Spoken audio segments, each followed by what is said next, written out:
Chers amis, nous avons l'honneur et le privilège cet après-midi de recevoir Madame Danielle Porte de la Sorbonne, qui va nous entretenir du problème de la localisation d'Alésia. À cette occasion, elle va nous donner une leçon de méthodologie historique et nous faire comprendre, aux naïfs que nous sommes, comment, même dans l'histoire profane, on manipule celle-ci pour divers intérêts, allant jusqu'à contrarier des carrières universitaires ou même parfois jusqu'à détruire des preuves. Alors, madame, merci. Je crains de ne pas passionner l'auditoire aussi facilement que l'a fait monsieur ce matin, pour l'excellente raison que Alésia, 52 avant Jésus-Christ, a un gros défaut, c'est que c'est avant Jésus-Christ. Et donc je ne pourrais pas vous parler de la science et de la foi chrétienne, je le regrette d'ailleurs beaucoup.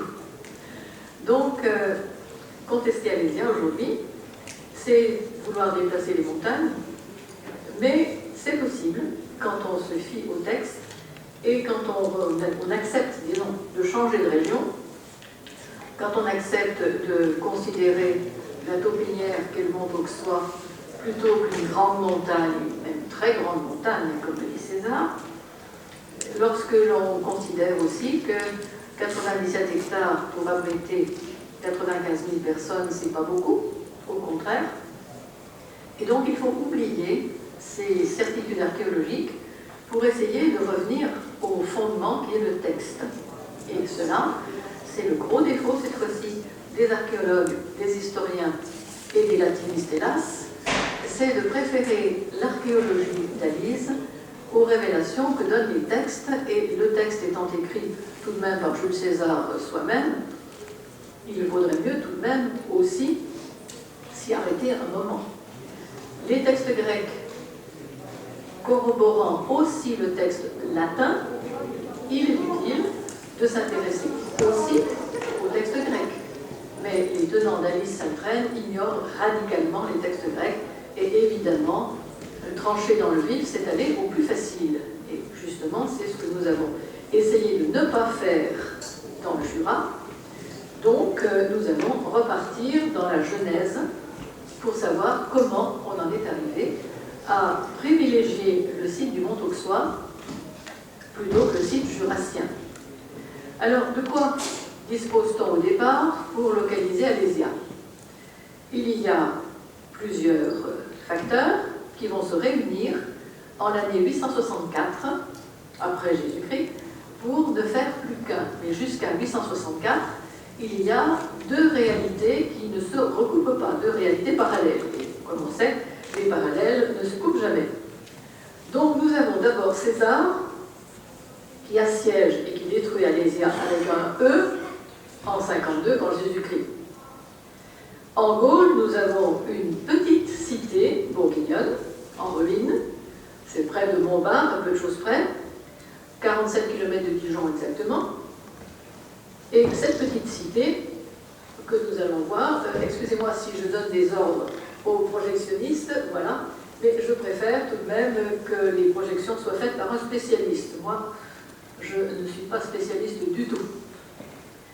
Alors, ces ruines sont gallo-romaines, elles datent à peu près du temps d'Auguste, et on n'a pas trouvé de traces d'un peuplement antérieur. On a exactement 5 fonds de cabanes, mais 5 fonds de cabanes, ça ne fait pas une très grande ville, comme dit Diodore de Sicile. Et d'un autre côté, ils ont fouillé jusqu'au rocher, et ils n'ont pas trouvé d'éléments gaulois ou proprement celtiques. Il paraît que les vestiges gaulois sont au-dessous des ruines romaines, évidemment. Et quand on a creusé jusqu'au roc et qu'on n'a rien trouvé, il y a de fortes chances qu'il n'y ait pas non plus de ruines existantes. Alors cette cité s'appelle Alysia, avec 2 I et un J. Nous avons la forme précise de son nom, qui est gravée sur une plaque de pierre, qui s'appelle De Martialis, parce qu'il y a le nom de Martialis dessus. Et c'est une plaque en caractère latin, mais en langue gauloise. Et comme on ne connaît pas la langue gauloise, on ne sait pas trop ce qu'elle représente. La voici.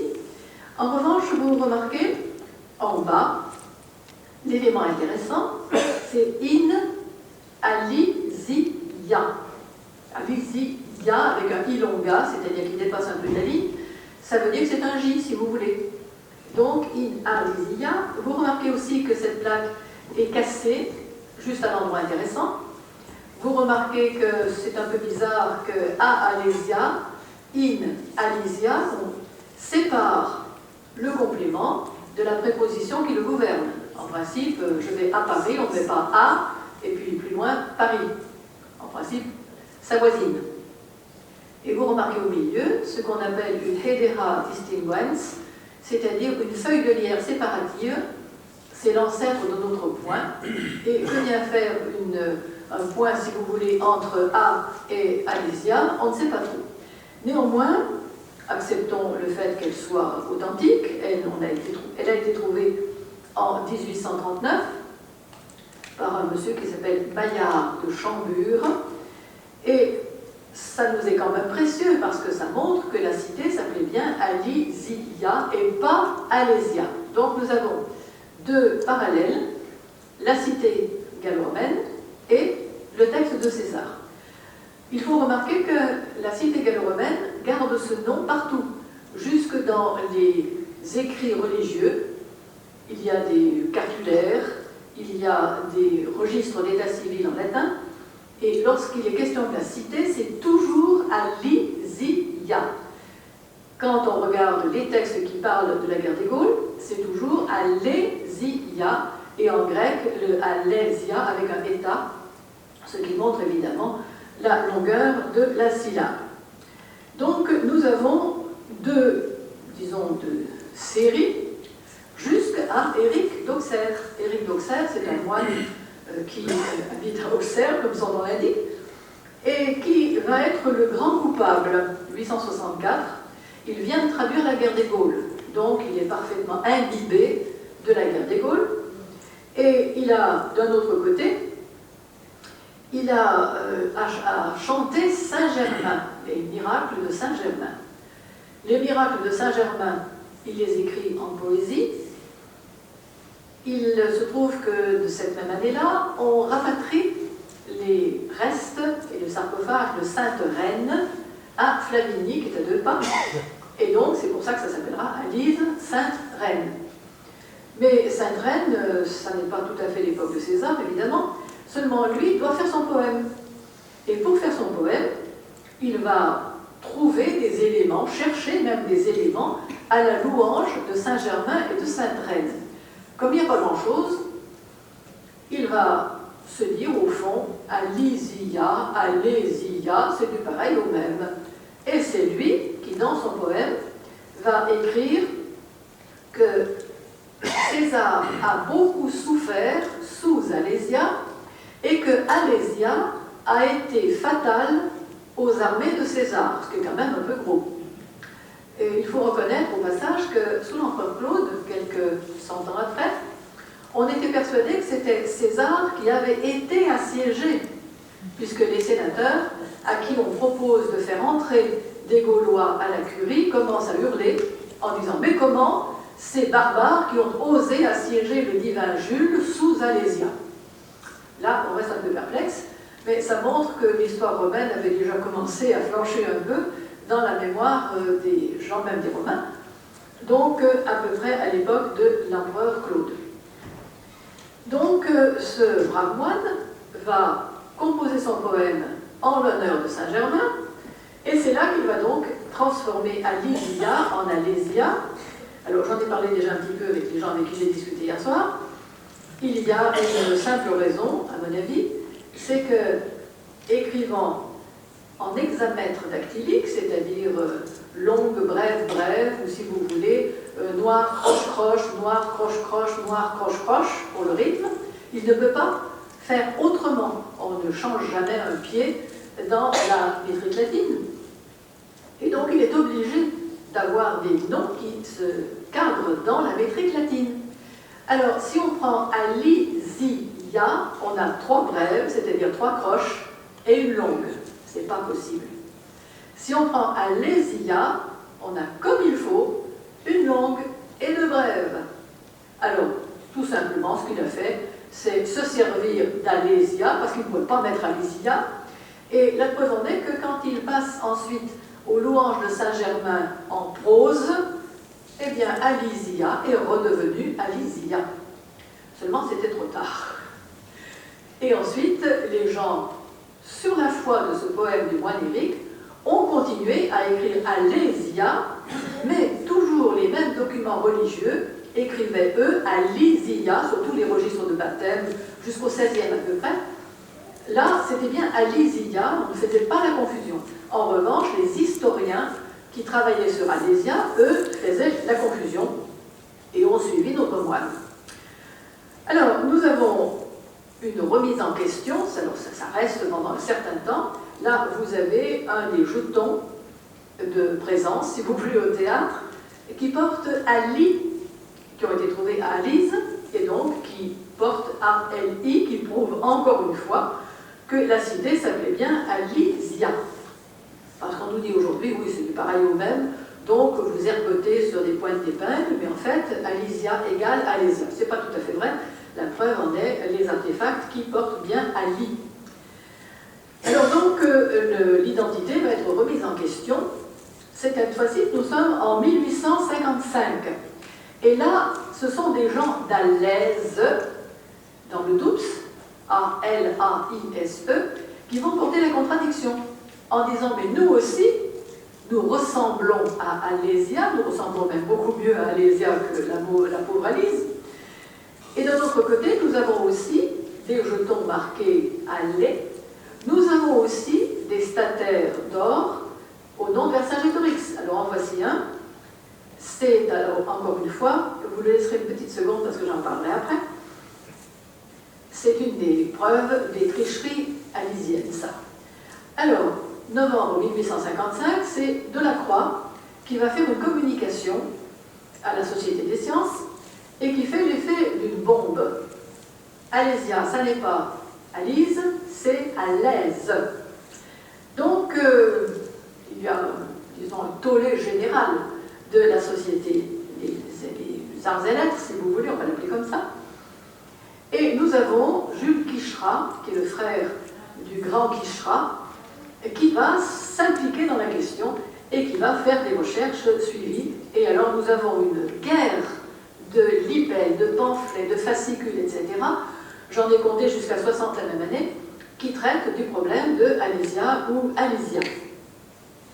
Alors c'est Napoléon III qui va mettre un terme au litige en créant la commission topographique des Gaules le 17 juillet 1858. Ils ne sont pas allés voir Alaise, ils ne sont même pas déplacés. Mais ils ont décrété que c'était un Alise. Alors pourquoi? Parce que Napoléon III avait des intérêts dans la question. Il était en train de méditer le PLM, c'est-à-dire le Paris-Lyon-Méditerranée. Ben oui. Et le Paris-Lyon-Méditerranée passait justement par le canal de Bourgogne, ça intéressait tout le monde. Il voulait faire une réplique du musée de Mayence, du musée archéologique de Mayence. Et il avait besoin d'objets pour meubler son musée. Il a d'ailleurs fait faire disons des copies ou des moules pour exposer, et on se demande un peu si certains objets qui sont manifestement venus d'ailleurs n'auraient pas été moulés à l'époque. Alors ce qu'on a fait de certains, c'est de vider tous les musées pour procurer à l'empereur les pièces qu'il voulait pour meubler celui de Mayence. Et c'est pour cela qu'on a les hérésies comme des armes de bronze qui passent pour des armes romaines, comme 700 ou 800 monnaies qui ont surgi d'un seul fossé. Et le fossé en question, c'est là le plus drôle, est à l'intérieur du côté de la colline assiégée, alors qu'il devrait être à l'extérieur, puisque les monnaies appartiennent à toutes les tribus qui sont venues au secours de Vercingétorix. Donc il y a autant de monnaies qu'il y avait de tribus. Comme il y avait une quarantaine de tribus, ça donne une quarantaine de séries de monnaies, si vous voulez. Les armes, c'est la même chose. Il y a eu beaucoup trop de choses dans 500 mètres de fossé. 8 ou 900 pointes de javelot dans 500 mètres de fossé, ça fait quand même beaucoup aussi. D'autant que les Romains récupéraient tout ce qui traînait comme métal. Ils n'auraient sûrement pas laissé traîner 800 monnaies, même gauloises. C'est quand même intéressant d'avoir de la monnaie. Alors, ce fameux stataire d'or, là aussi, c'est une tricherie de Napoléon lui-même. Il a été non pas trouvé à Alise-Sainte-Reine, mais il a été acheté à une vente à l'hôtel de Rouault, tout simplement. Et il provient de Pionça, c'est une bourgade à côté de Clermont-Ferrand. C'est tout à fait normal, Vercingétorix étant d'Arverne, qu'on ait trouvé des pièces à son nom à Clermont-Ferrand, du moins en Auvergne. Mais là, Napoléon III trouvait que celles qu'on avait vraiment trouvées à Alise-Sainte-Reine étaient des pièces en oricalque, c'est-à-dire un genre de laiton, si vous voulez. De plus, c'est un métal qui n'existe pas avant le 1er siècle après Jésus-Christ, notons bien. Mais enfin, on a trouvé ces pièces, et ces pièces étaient grises, étaient terriblement usées, et le beau stataire d'or, évidemment, ça faisait nettement mieux sur son bureau. Donc, il a raflé, si j'ose dire, le stataire d'or pour l'installer chez lui, et ma foi, les pièces en oricalque, on les a laissées traîner, ça n'intéressait personne. Et il faut remarquer que ces pièces auraient dû être frappées sur l'oppidum pendant le siège, mais à ce moment-là, combien de temps Vercingétorix est-il resté sur Alésia? 1 mois et 2 semaines. Les pièces en question, si elles avaient été frappées à ce moment-là, et pour acheter quoi? Ces pièces-là auraient dû être flambant neuves. Or, elles sont terriblement usées. Ça prouve donc que là aussi, il y a eu des tripatouillages, comme disait Colbert de Beaulieu, qui sont flagrants. Alors donc, vous avez des questions qui restent en suspens, mais qui n'ont pas arrêté Napoléon III une seconde. Alors, cette commission topographique des Gaules a été enrichie par l'apport du colonel Stoffel, qui a été un des grands faussaires du moment. Lui, il faisait la vie à Sémur-en-Auxois, pendant que le malheureux Pernet et le malheureux Millot, qui étaient 2 ouvriers fouilleurs, s'escrimaient à trouver Alésia. Lui, il faisait autre chose. Et d'un autre côté, il s'est aussi trompé pour Gergovie et il s'est aussi trompé pour Uxellodunum. Il a fait vraiment le triplé qu'il ne fallait pas faire. Et bon, nous avons fait une association entre Gergovie, Uxellodunum et Alésia, précisément pour protester contre ce genre de malversation, on va dire. Néanmoins, il a sévi beaucoup et il a eu une grande notoriété, puisqu'on l'a rendu, on a fait un officier supérieur, on l'a fait entrer à l'Académie des sciences, etc. Et il ne s'est pas plaint, lui, de l'avoir trouvé. Et il y avait aussi le chanoine Kir, un peu après. Il y a eu aussi d'autres personnages qui se sont illustrés dans la recherche, mais néanmoins, c'est Stoffel qui reste le grand coupable. Vous me passez le stataire, s'il vous plaît, qui vient après. Après Vercingétorix, là encore une. Non, revenez d'une fois, si vous voulez, oui. Encore ramenez, repoussez là d'une fois. Il était bon le stataire. Encore une fois. Encore une fois. Voilà, bon stataire. Bon. Nous avons ici la coupe d'Alise qui a été découverte dans les fossés d'Alise et qui, elle aussi, orne, ou ornait, le bureau de Napoléon III. C'est une merveille, bien évidemment. L'ennui, c'est que ça ne date pas de 52 avant Jésus-Christ, il s'en faut. On discute encore sur la question, et on pense qu'elle ressemble beaucoup au trésor de Boscoréal. Ce serait bien de l'art, du décor hellénistique, ou bien du décor pompéien, c'est-à-dire de l'époque de Néron. Alors il y a des caractères osques sous le pied, on ne sait pas trop si c'est avant ou après, mais en tout cas ça n'a rien à voir avec 52. Et il faut que les Alysiens expliquent ce que faisait cet objet magnifique dans les fossés d'Alise. Alors on a dit que c'était un officier supérieur qui avait dû l'emporter sous sa tunique pour aller se battre parce qu'il ne voulait pas la laisser au camp. Vous avez déjà vu des officiers supérieurs qui emportent leur trésor de famille sous leur cuirasse, moi pas encore. Mais enfin, il paraît que c'est comme ça que ça s'est passé. Et il paraît aussi que les monnaies en question étaient dans les bosses des boucliers, les lumbos, lumbones si vous voulez. Des boucliers, c'était les économies que les Gaulois ne voulaient pas non plus laisser chez eux et qu'ils emportaient au combat. Et ils les ont perdus en route. Là aussi, j'ai essayé avec des reconstituteurs de reconstituer un bouclier avec lumbo. Je vous garantis que quand on passe le bras dans la courroie, on ne peut sûrement rien mettre derrière le bras, c'est pas possible. Donc je me demande bien aussi comment ces centaines de monnaies se sont perdues comme ça, dans un terrain qui depuis maintenant est récusé par les Alésiens eux-mêmes. Le plus beau encore, c'est qu'à présent, ils se sont aperçus, depuis le temps que nous crions dans le désert, ils se sont aperçus que peut-être bien que leur découverte archéologique était beaucoup moins probante qu'il y semblait. Alors maintenant, le camp nord, qui en plus est en bas, alors que César dit que le camp était en haut de la colline, donc déjà, ils s'aperçoivent que ce camp nord n'est pas tenable. Alors maintenant, ce ne sont plus les monnaies, les armes et les fibules et tout le reste qui sont en rapport avec la bataille d'Alésia, c'est un dépôt votif. Voilà la dernière trouvaille de M. Rédé, qui est le grand patron de l'archéologie française, qui est il est poussé dans ses derniers tranchements maintenant. Je pense qu'il va bien falloir qu'on réexamine la question un de ces jours. Et lui, il a parlé d'un dépôt votif. Alors dans le temps, les armes et les monnaies prouvaient Alésia par A plus B. Maintenant, on en fait un dépôt votif. Alors, qu'est-ce qu'il prouve Alésia, je vous demande? On va voir ce qu'il prouve Alésia. Donc, nous avons Georges Colomb, qui aussi s'est illustré dans la question, en 1898.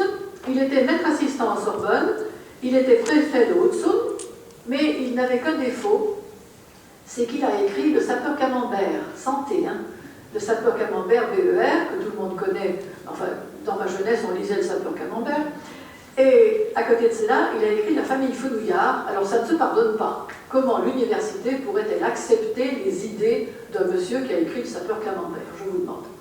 Donc on a tourné sa recherche en ridicule, et malheureusement, quand on regarde ses arguments, on s'aperçoit qu'il avait peut-être bien raison. Alors après, nous avons Carcopino, bien sûr. Carcopino qui a reçu M. Berthier, dont je vous parlerai bien sûr après, et Carcopino qui a non pas convaincu je veux dire qu'il n'a pas été convaincu par M. Berthier, mais il lui a dit « Vous ne m'avez pas convaincu, mais vous m'avez fait hésiter ». Et de là, dans la bouche de Carcopino, vraiment, c'était un aveu dénué d'artifice.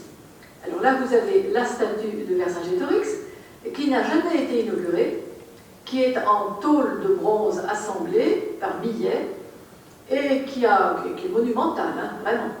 Et qui avait l'avantage, aux yeux de Napoléon III, de prouver Alésia, comme si on pouvait prouver par une statue que quelqu'un a mis les pieds quelque part. Vous construisez une statue de, je ne sais pas moi, de Charlemagne et vous la mettez à Tokyo, ça prouvera que Charlemagne était à Tokyo.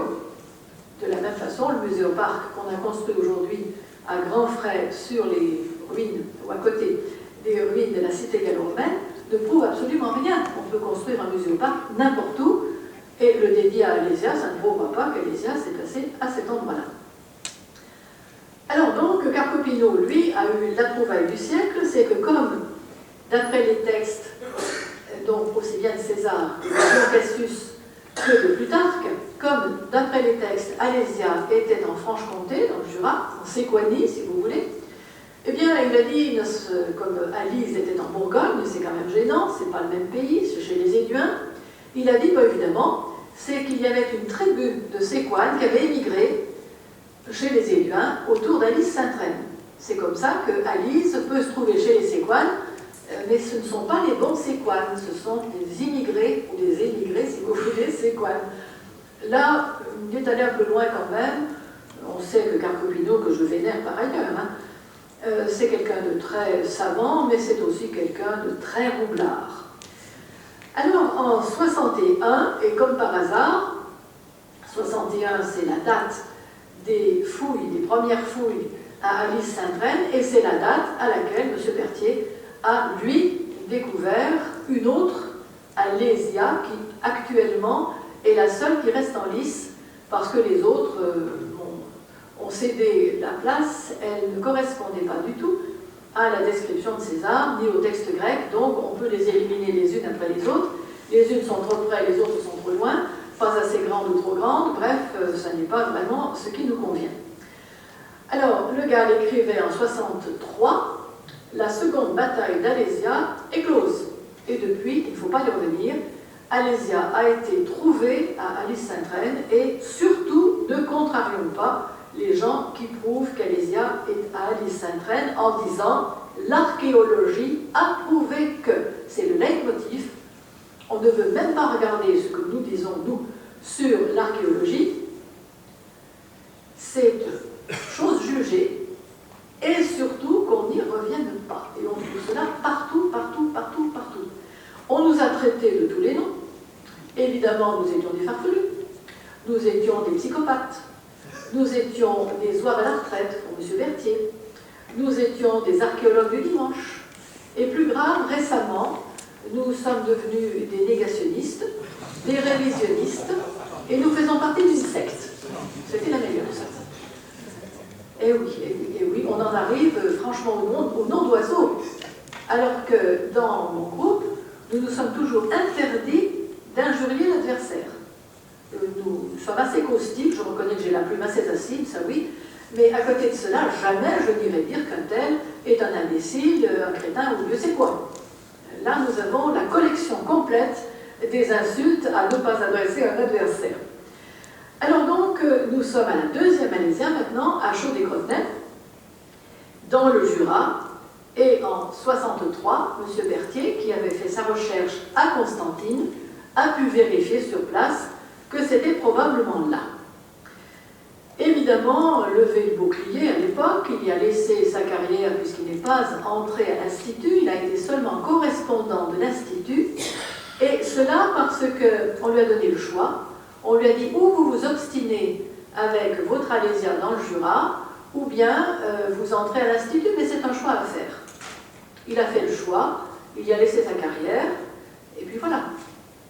J'ai fait le même choix, j'y ai laissé ma carrière, et voilà aussi. Il faut savoir ce qu'on veut dans la vie.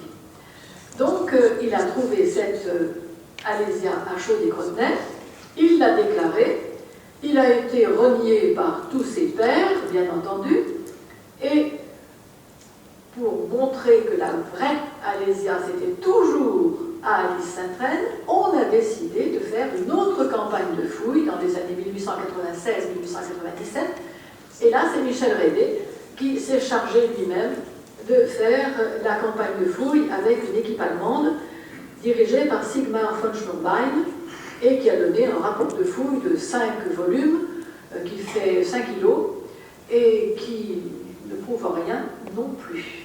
Je me suis amusée à le dépioter littéralement, et je publierai ça un de ces jours, mais c'est assez amusant. Tous les chercheurs qui ont travaillé sur Alys disent « là, on n'est pas sûr, là, ça ne va pas, là, ça n'est pas exact, là, on dirait bien que, mais c'est pas ça ». Et conclusion, Alys est toujours Alésia. Donc on se demande bien pourquoi ils font des fouilles, puisque c'est prouvé d'avance. Donc c'est une question qui est véritablement, je le disais hier avec mes commensaux, il y a 3 sujets interdits, c'est la Shoah, les Templiers et Alésia. Maintenant, on vous l'a dit, c'est ça quand même qui est un petit peu gênant. Donc il ne s'agit pas de nier qu'il y ait eu à Alésia une ville, évidemment une ville antique. Les ruines sont là pour le prouver. Nous ne disons pas qu'il n'y a rien eu à Alys-Sainte-Reine, loin de là. Mais elle date d'après la conquête, tout simplement. Et on le sait parce qu'il y a des étages de cendres. Elle a été incendiée au moins 4 fois. C'est déjà Jules Quicherat qui le disait, ensuite Toutain, ensuite certains d'entre nous. Mais ça a été dit déjà depuis belle lurette, depuis qu'on a trouvé 5 sortes de monnaies de 5 époques différentes à l'intérieur des 5 couches de cendres. Ça prouve donc qu'il y a eu 5 sièges d'Alésia, ce qui explique la quantité de fossés qui entourent Alésia, parce que des fossés, là, il y en a. Et là, on peut aller contre, mais on peut contester la taille des fossés, et nous le verrons d'ici très peu de temps. Donc, cette recherche a été, disons, on va dire biaisée, je n'aime pas trop dire truquée, mais enfin, elle a été biaisée parce qu'il s'agissait d'abord de plaire à Napoléon III, il s'agissait ensuite de plaire aux divers archéologues, mais il ne s'agissait jamais de plaire à César, et c'est là que le bas blesse, si vous voulez. Donc c'est toujours la foi du charbonnier, Et on ferait bien de se demander tout de même ce qu'en disait César lui-même. Alors, c'est justement là que disons, les Athéniens s'atteignent et que M. Berthier a, disons, aussi inventé, je n'aime pas trop le terme parce que inventer, ça fait invention, c'est-à-dire dépourvu de tout fondement, mais enfin, on parle toujours de l'inventeur d'Alésia, disons qu'il a découvert ou qu'il a suggéré l'hypothèse qu'Alésia pouvait être ailleurs. Alors, il a déjà commencé à faire le vide, c'est-à-dire à se demander pourquoi Alise ne collait pas. Il l'a fait très rapidement, et j'ai eu la chance de continuer après, parce qu'on m'avait demandé de faire un livre contre Alise, alors j'ai fait un livre contre Alise, mais il l'avait fait déjà quand même pas mal. Alors vous avez ici le plan du relief d'Alise Sainte-Reine, et on voit tout de suite que ça ne va pas. Si vous regardez les textes, vous voyez tout de suite que rien ne va. D'abord, la colline doit être très élevée, ad modum edito loco, et la Alise Sainte-Reine, c'est pas tellement élevé. Napoléon Ier, cette fois-ci, parlait d'un monticule ou parlait d'une taupinière.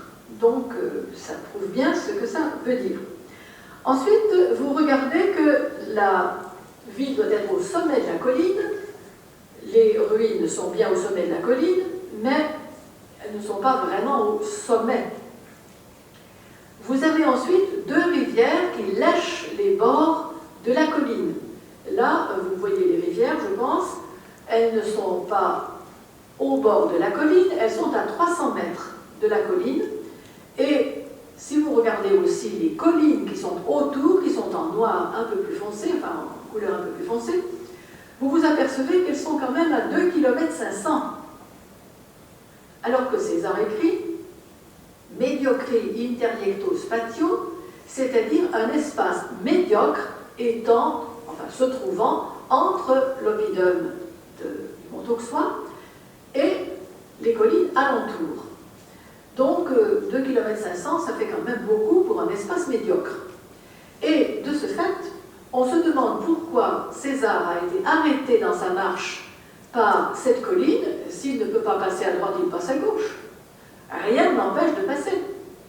Donc on se demande bien pourquoi aussi Vercingétorix est allé s'installer sur cette colline et l'a fait fortifier, l'a fait approvisionner en bétail, en froment, en tout ce qu'il a pu mettre dedans pour soutenir un siège.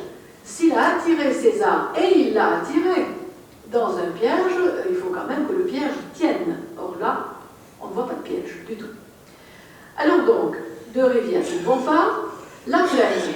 La plaine est, alors là vous voyez aussi bien, là on voit l'oppidum, alors ad modum edito loco, on voit que l'oppidum chez nous est un peu plus haut que le leur. Vous continuez une s'il vous plaît. Voilà les deux rivières. Alors là, c'est l'Ozerain pour marquer la taille de la rivière. Ça empêche vraiment une armée de passer. Aujourd'hui, il faut mettre un écriteau pour empêcher les vaches de passer. Ça s'appelle un ruisseau chez moi, mais enfin, ça s'appelle théoriquement un flumen chez César, c'est-à-dire un fleuve. Des fleuves comme ça, d'accord. Ensuite, voilà la Brenne, c'est le troisième flumen. César a parlé de deux flumina, il n'a jamais dit qu'il y en avait un troisième.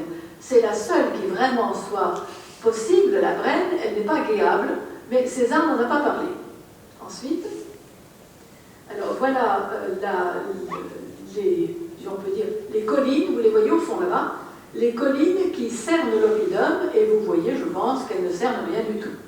Ensuite, alors là, c'est la plaine, vous voyez une plaine, reparlons de la plaine, elle fait 3000 pas, c'est-à-dire 4 km 500 en longueur. Là, elle fait à peu près 60 km en largeur, et elle ne défend rien du tout, elle n'est pas en couloir, donc on ne voit pas du tout pourquoi César aurait été attiré au fond de cette plaine qui ne fait pas du tout 4 km 500. Alors, les défenseurs d'Alise disent, mais si elle fait 4 km 500, à condition qu'on mesure les 4 km 500 en zigzag. Moi, je veux bien, hein. Mais ils auront dit vraiment tout ce qu'il faut ne pas dire pour soutenir une position insoutenable. Donc, nos 4 km 500 n'y sont pas. La plaine ne ressemble à rien de spécial. Les rivières non plus ne ressemblent à rien de spécial. On ne voit vraiment pas pourquoi ce site aurait été choisi par Vercingétorix. Alors la montagne au nord. La montagne au nord, chez eux, elle est au nord-ouest. Ils nous disent, oh, mais bien sûr, le nord-ouest, le nord, on ne pouvait pas indiquer les points cardinaux en latin. Ah, tiens, in septentrionem et orientem colem, ou in septentrionem et occidentem colem. Je l'ai toujours vu chez César, paragraphe 1 du chapitre 1 de la guerre des Gaules. Donc on savait quand même le dire. Là, vous voyez une tricherie, des premières tricheries de Bourguignon d'Anville, qui était un cartographe de l'époque. Il a relevé le nez du mont Auxois pour que la montagne nord soit bien au nord. Mais théoriquement, vous l'avez vu sur la photo, enfin le croquis précédent, le mont Auxois est plutôt, disons, horizontal, pour simplifier. Il n'a pas du tout le petit nez qui remonte au nord, parce qu'il faut bien que la montagne soit au nord. Donc là aussi, on a triché sur les dimensions, on a triché sur les orientations, et on a même triché sur le texte. Là aussi, ça me fait bondir, lorsqu'on voit un des derniers Alysiens de service, j'allais dire, qui traduit en longueur, pour la plaine, in longitudinem, la longitude, par en largeur, ce qui serait in latitudinem. Donc ça ne fait pas peur aux professeurs d'université de faire un contresens monumental pour justifier la plaine et la position de la plaine à Lys-Saint-Trèves. Là, vraiment, je trouve qu'on va un peu loin. Donc, rien ne va pour l'instant. La plaine n'est pas enserrée par des collines. La montagne nord n'est pas au nord. Alors, on va voir comment on peut faire pour faire l'impasse sur les éléments rédhibitoires. D'abord, vous avez la taille de cette colline qui fait 97 hectares. Et les 97 hectares, non, ça ne suffit pas. D'après Polybe, l'écrivain des guerres puniques, qui a écrit sur l'armée, sur la guerre romaine, d'après lui, il faut 45 hectares pour abriter 2 légions. 2 légions, époque César, 6 000 hommes, alors 2, ça fait 12 000 hommes. Théoriquement, Vercingétorix s'est réfugié sur Alésia avec 95 000 hommes, et les 15 000 cavaliers sont partis très rapidement. Alors voilà le camp nord, qui est en bas, c'est cette petite chose là au-dessus de la gare, et la petite chose en question est censée abriter aussi 12 000 hommes. Si vous mettez 12 000 hommes là-dedans, il faudra les mettre sur 4 ou 5 étages. Donc impossible de caser nos braves soldats.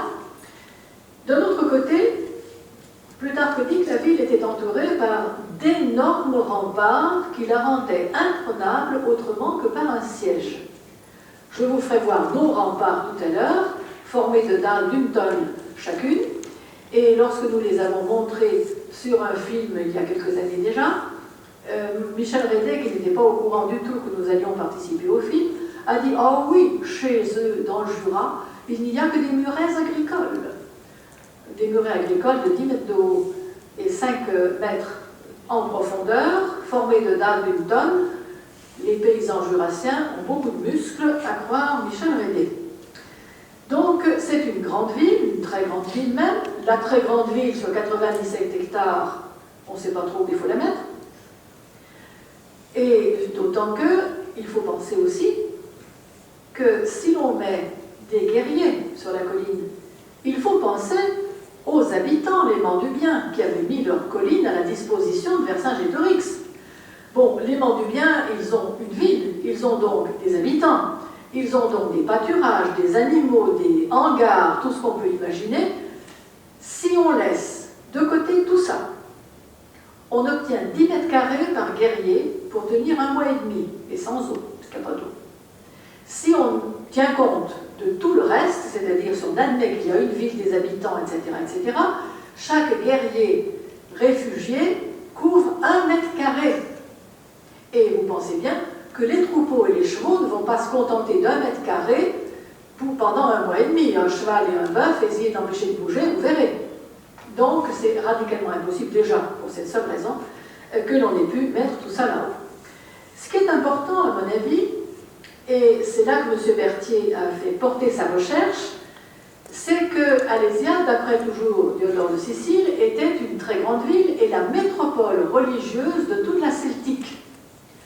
C'est important ça, parce qu'une métropole religieuse, ça n'est pas un tout petit bout de colline perdue, on ne sait trop où, et surtout, il doit y avoir des monuments religieux ou des structures cultuelles celtiques, ou du néolithique. Parce que cette cité a été bâtie par Hercule. Et par Hercule, ça veut dire guerre de Troie, grosso modo, on va dire 1300 avant Jésus-Christ, et les remparts doivent ressembler furieusement à ceux que Hercule avait fait construire, c'est-à-dire Tyrinthe, Mycène, Argos. À Lys-Saint-Vrain, il n'y a pas l'ombre d'un rempart, rien, même pas une guerre. Donc déjà, ça montre qu'à Lys, c'est pas tout à fait là où l'on croit. Ensuite, nous avons l'exigence d'un deuxième site, pas très loin, c'est-à-dire à 15 km exactement. 15 km, pourquoi? Parce que César livre un premier combat, c'est une embuscade qui a monté vers Saint-Gétorix, à une demi-étape de la colline où ensuite Vercingétorix va s'installer et va attendre que César vienne au pied, fasse des retranchements et qu'ensuite arrivent les camarades qu'il a appelés au secours. Il a appelé tout ce que la Gaule comprenait de gens en âge et en mesure de porter les armes. Donc il voulait une arrivée massive de toute la Gaule derrière les retranchements que César allait immanquablement construire sous la colline. S'il était là, c'est qu'il voulait y être, il voulait servir d'abcès de fixation pour attendre que César soit écrasé entre la colline et l'armée, on va l'appeler de secours. Et là, vu les effectifs, ça ne manquait pas. Mais il y a eu aussi tricherie chez les Éduins et chez les camarades de Vercingétorix, parce que, au lieu de toute la Gaule qui aurait dû venir écraser César, les chefs éduins n'ont envoyé que 254 000 hommes en jugeant que ça suffisait bien. Pourquoi? Parce que les Éduins ne pouvaient pas digérer que le commandement suprême ait été accordé à un Arverne. Nous sommes toujours les Gaulois, mais les Gaulois déjà, étaient en bisbille, les tribus les unes contre les autres, et ne pouvaient pas admettre l'idée que le chef soit celui d'une autre tribu. Donc, à l'heure cruciale du dernier combat, ils n'ont pas bougé, et c'est pour ça que Vercingétorix a dû se rendre. Mais ça, on le verra après. Donc, nous avons une cité qui n'a rien à voir, il n'y a pas un monument religieux, ce qui est quand même gênant. Nous n'avons pas de site à moins de 60 km pour placer ce combat de cavalerie la veille de l'arrivée sous le ciel, sous la colline. Et 60 km, c'est pas possible en une demi-étape de faire 60 km. 15 km, oui, ça fait une demi-étape. Mais 60 km, sûrement pas. Alors nous passons maintenant avec, laissez la carte que vous aviez avant, voilà, à l'archéologie qui prouve à Lys-Saint-Vrain. Cette archéologie ne prouve rien.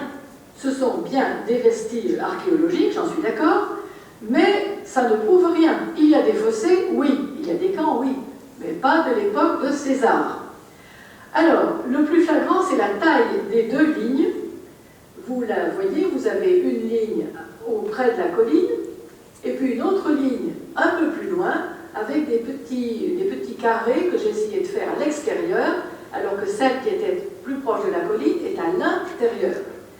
Alors, ces lignes doivent mesurer, d'après César, 17 km pour l'une et 21 km pour l'autre.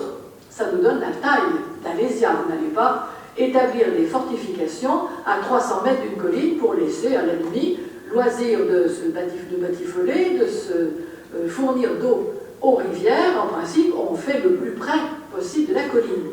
Donc, elle doit faire à peu près dans les 17 km de périmètre.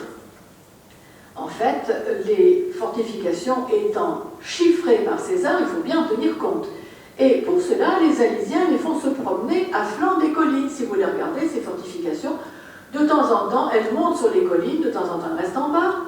Si vous regardez du côté de la plaine, alors là, il faudrait regarder totalement sur la gauche, vous avez entre les deux lignes une distance de 100 mètres. En principe, les camps sont censés se trouver entre les deux lignes, qui sont faites pour les protéger. En fait, ils se trouvent dehors, parce qu'on n'a pas la place à l'intérieur des lignes de caser des camps. Il faut 600 mètres de côté pour caser un camp, toujours suivant Polybe. 600 mètres, vous ne pouvez pas mettre 600 mètres dans 100 mètres. Matériellement, pas possible. Les camps en question, ce sont les petites taches rouges que vous avez. Les camps font 36 arts. Ça n'est pas une plaisanterie du tout, c'est un camp alisien. Jusqu'à 7 hectares d'œufs. C'est le plus grand, c'est celui de César. Comme je vous l'ai dit, il faut 45 hectares pour caser 12 000 hommes.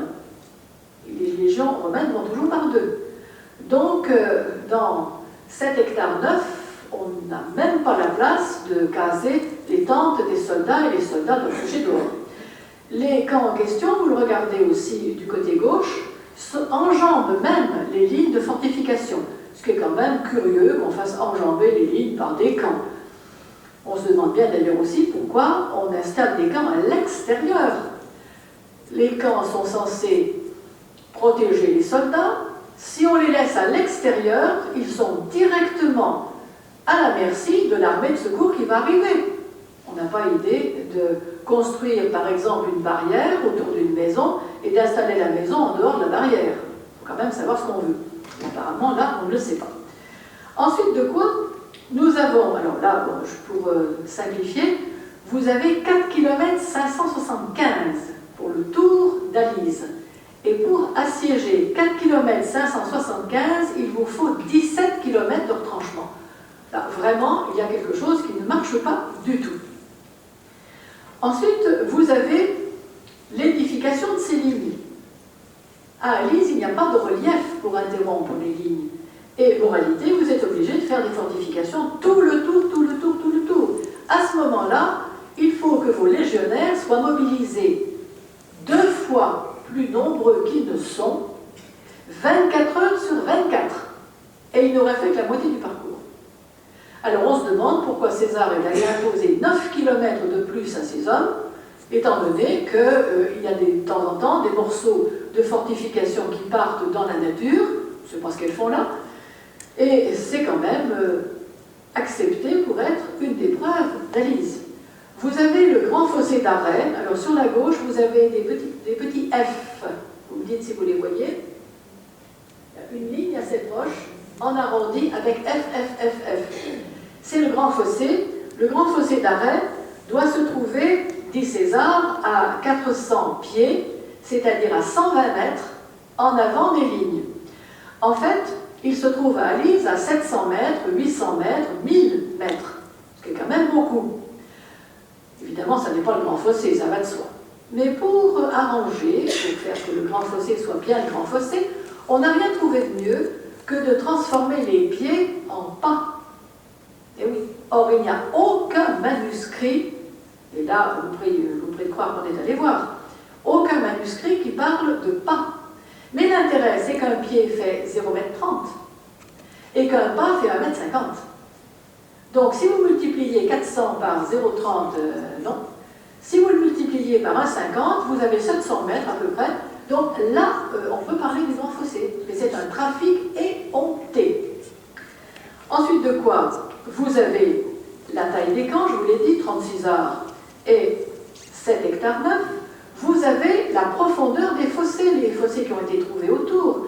Vous avez des fossés qui font 35 cm de profondeur. Ce ne sont pas des fossés militaires, ce sont des fossés de drainage, tout simplement, puisque la plaine d'Alise est marécageuse, que César lui-même dit que la cavalerie n'est d'aucune utilité dans une plaine marécageuse. Or, il n'y a que des combats de cavalerie autour d'Alésia, donc il y a quelque chose qui ne va pas. Et Pernet, un des fouilleurs dont je vous ai parlé, disait lui-même qu'il fallait écoper tellement les fossés étaient pleins d'eau tout de suite, on atteint tout de suite la nappe phréatique autour d'Alise-Sainte-Reine. Et il écrivait d'ailleurs, Sa Majesté l'Empereur va venir visiter, mettez tout de suite 2 équipes de plus pour vider les fossés. Donc là aussi, il y a des choses qui ne vont pas non plus. Regardez maintenant sur la droite, cette fois-ci, à la droite de la colline, par là, vous avez 2-3 petits points. ce sont les camps gaulois. On se demande bien comment Vercingétorix serait allé installer les camps gaulois à l'arrière de la colline, alors que tout se passe dans la plaine des Laumes. C'est donc à gauche, là où je vous ai fait voir tout de suite, à gauche vous avez cette immense plaine qui s'étale, et tous les combats se passent dans cette plaine. Ça veut dire tout simplement qu'ailleurs on ne peut pas passer. C'est le seul endroit où on puisse combattre, c'est cette plaine sur la gauche. Alors pourquoi aller mettre les camps gaulois sur la droite quand on se bat sur la gauche? Ça veut dire que pour aller se battre sur la gauche, il faut qu'ils contournent toute la colline. Ça, c'est une hérésie militaire. Il faudrait qu'ils mettent pratiquement 10 minutes à plein galop, et vous pensez bien que les Romains qui sont autour ne les laisseraient pas passer. Donc déjà aussi, c'est encore une hérésie. Alors, nous avons aussi diverses choses qui ne vont pas. Les tours, par exemple, dans les retranchements. Les tours sont à 10 mètres, 20 mètres, 50 mètres, 60 mètres les unes des autres. Vous connaissez quand même la rigueur romaine. Hein? En principe, quand on dit 24 mètres, il faut qu'il y ait 24 mètres. Là, pas une fois, il y a 24 mètres. Alors on dit, mais oui, mais César a donné une moyenne. Bon, je veux bien, César demande à ses officiers, ben, vous me construisez 2 tours, vous me faites une moyenne de 24 mètres, et puis ma foi, vous vous débrouillez. On a écrit aussi qu'on avait soigné le devant du décor, et que l'arrière du décor, on avait fait n'importe quoi, parce que personne ne le verrait. Je peux avoir toutes les références, vous savez, le nombre d'âneries qu'on a dites là-dessus, c'est incommensurable. Alors, les objets trouvés, je vous en ai parlé, ils ne sont pas de la bonne époque. Les fibules remontent à 30 avant Jésus-Christ. Les armes, c'est un vrai bric-à-brac de tout ce qu'on peut imaginer. Moralité, ça ne va pas. Ça ne va décidément pas du tout. On regarde 2 secondes la situation géographique. Vous passez la carte suivante.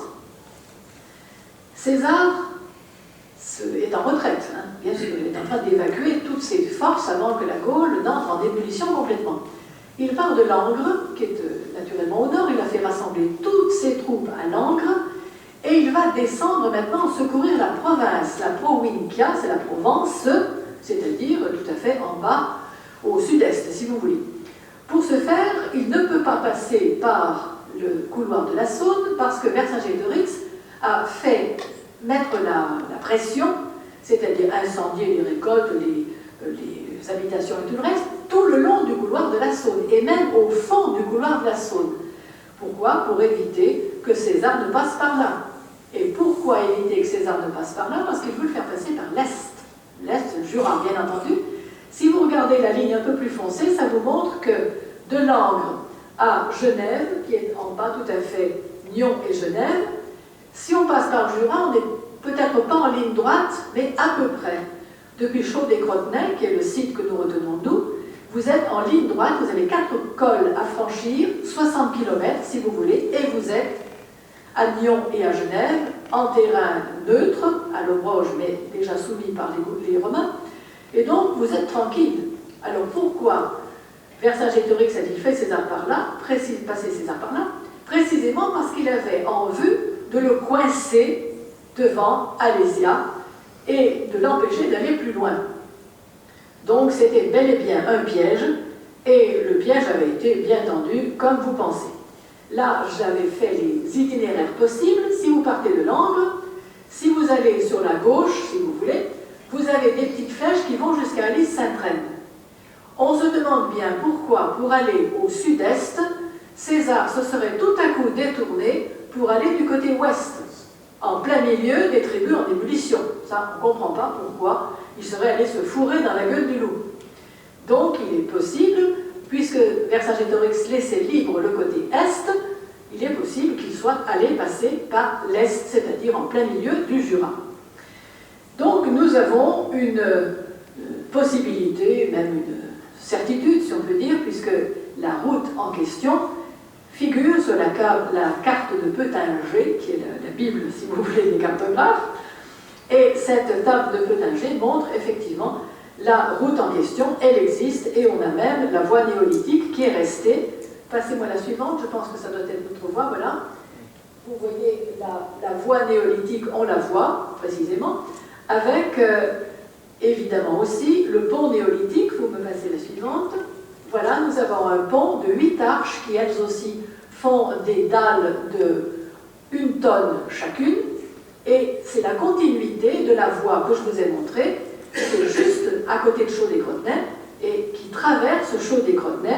La voie traverse effectivement, et c'est là qu'il y a intervention de la thèse de M. Berthier. Alors, la méthode qu'André Berthier a mise en œuvre, c'était aussi simple que génial. Au lieu de partir de l'archéologie, partir des textes. Donc, il a réuni tous les indices que donnaient les textes et qui pouvaient montrer où pouvait se trouver Alésia.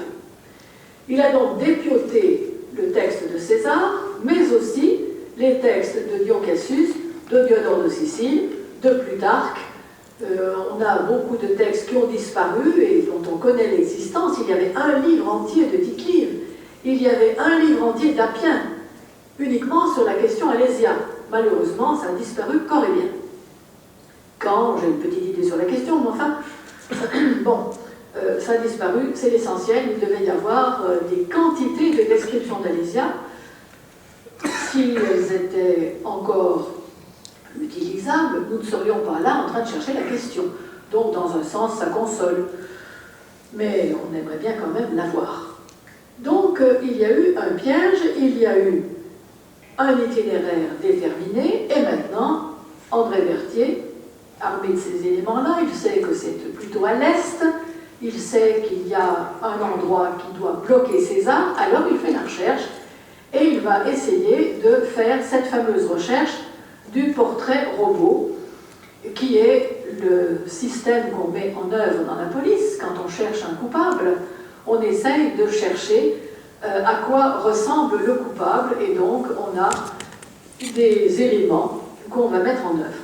Je demande simplement au monsieur qui m'a fait le PowerPoint s'il y a mis les éléments que j'avais mis dans un deuxième carnet qui montraient le portrait robot ou pas. Non. Parce que je ne sais pas si ça peut être fait. Non. Non, mais c'est pas grave. Alors là, vous laissez celle-là pendant 5 secondes. Le portrait robot, c'est très simple. Il vous faut un certain nombre d'éléments parlants dans le vide, à partir desquels vous allez construire un dessin qui va montrer dans l'absolu à quoi Alésia peut ressembler et doit ressembler surtout. Alors il a commencé à tracer un carré, parce qu'il aurait pu tracer aussi bien un rond que n'importe quoi, mais il a tracé un carré parce que c'est encore plus simple à faire avec un double décimètre, donc il a fait un carré. Ensuite de quoi, il avait les 2 flumina, donc il a fait 2 traits verticaux de chaque côté du carré. Ensuite, il y avait des collines alentour, il a donc fait des collines alentour, il a fait 3 triangles, 3, je veux dire, rectangles, pour montrer les collines alentour. Il a fait, alors les rectangles en question étaient très proches de la colline, puisqu'il y a Mediocri Interjecto Spatio. En avant de son carré, il a fait un grand rectangle qui était la plaine. Ensuite de quoi, il s'est dit, que vais-je faire maintenant? Il faut tout de même savoir qu'il y a la montagne nord. Alors au nord, il a dessiné un rond qui représentait la montagne, vraiment au nord cette fois-ci. Et à ce moment-là, du moment qu'il y a une plaine devant l'oppidum, qu'il y a une montagne au nord, c'est qu'il faut bouger son croquis, ou bien à droite, ou bien à gauche de la montagne nord en question, puisqu'il ne peut pas y avoir une plaine au nord, puisqu'il y a une montagne. Donc, on peut le bouger à droite ou à gauche, ça dépend, et il a attendu de voir ce que ça allait donner pour bouger son croquis à droite ou à gauche. D'un autre côté, son croquis était important parce qu'il montrait que lorsque vous avez un carré, comme socle de l'oppidum, que vous avez 2 rivières à droite et à gauche, vous ne pensez pas qu'elles vont confluer à angle droit. Je n'ai encore jamais vu 2 fleuves qui forment un angle droit pour aller ensuite confluer dans la plaine. Ça veut donc dire que le socle initial, qui était un carré, ne pouvait pas être vraiment un carré, mais que l'érosion avait tout simplement transformé le carré en triangle. Si vous imaginez les deux rivières de chaque côté, que vont-elles faire? Eh bien, petit à petit, au cours des siècles, elles vont manger les bords de l'oppidum et ça donne un triangle. Et c'est ce que vous avez ici. Alors, là, nous sommes à la place par laquelle César arrive. Vous avez la longue plaine devant, c'est un vert un peu plus foncé, vous la voyez? La grande plaine en avant. Et vous avez le triangle blanc, qui est donc notre oppidum. Et nous avons le petit rond blanc aussi, qui est sur la gauche chez moi, c'est la montagne nord. Donc là, nous sommes dans la position dans laquelle César arrive au moment où il va s'apercevoir qu'il est coincé. Vous remarquez que cette position-là fait piège.